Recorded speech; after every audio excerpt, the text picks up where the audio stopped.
Respect stars Jennifer Hudson as Aretha Franklin, and it follows the rise of her career from a child singing in her father's church choir to her international superstardom. This is directed by Liesl Tommy in her feature debut, and it hit theaters back last summer. And while I did have some anticipation for this, I was at the same time also slightly skeptical going in. As I've said a number of times, biopics can be very hit and miss for me, for the way the majority of them follow a set of tropes. While there are a fair amount of those who do transcend said formula, the majority of them do feel very by the numbers, and they'll typically have to rely on how good of a performance the lead gives, as they not only have to replicate the cadence of this real-life figure, but also give us a compelling performance so that we believe they are them. And that's actually pretty much the case for this film. Jennifer Hudson is absolutely commanding as Franklin. I'm more familiar with her work as a singer and didn't doubt she'd be able to do justice to Franklin's many classic songs, which she does an excellent job with, by the way, but I wasn't quite sure what to expect performance-wise. Well, I was certainly blown away by how excellent of a job she does. Not only does she give a great performance, but she completely disappears into the role, being absolutely mesmerizing every time she was on screen. And because of just how captivating her performance was, it really transcended the formulaic storytelling. More on that in a minute. And she was supported by a number of solid performances that included Marlon Wayans as her husband, Marc Maron as a record producer, and Forest Whitaker as her father. We follow Franklin through her struggles to get a hit record off the ground, to finally making it big, to tensions with her father, as well as the abuse of her husband, and it's all well acted and at times heartbreaking, with a lot of tension built up nicely through the actors' solid performances, as well as Tommy's direction attempting to give everything a bit of a flair. And for the most part, I'd say this was an engaging, emotionally compelling film. But it's also worth noting, as I mentioned earlier, this is still a pretty by-the-numbers biopic, and that's mainly what holds it back from being great. As I've said in other reviews, the common denominator among a lot of biopics is the fact that they try covering so much in just 2 to 2.5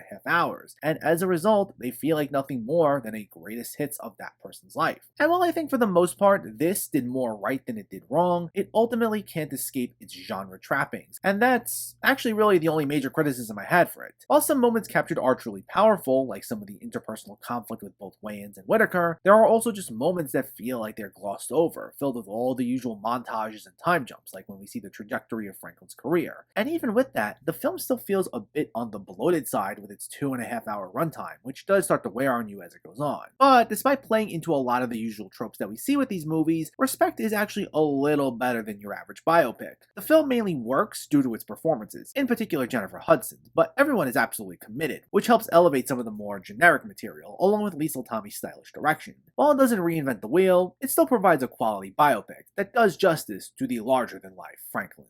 Respect gets a 7 out of 10. So let me know, did you see Respect, or are you planning to see it, and what were your thoughts? Was this one of your favorite biopics? Was it one of your favorite Jennifer Hudson movies? Let me know in the comments below so we can discuss. Also, if you enjoyed this video, please give it a like and share it, and for more movie reviews and film discussion, please make sure to hit that subscribe button to stay updated. Thanks for watching everyone, and keep having fun with film.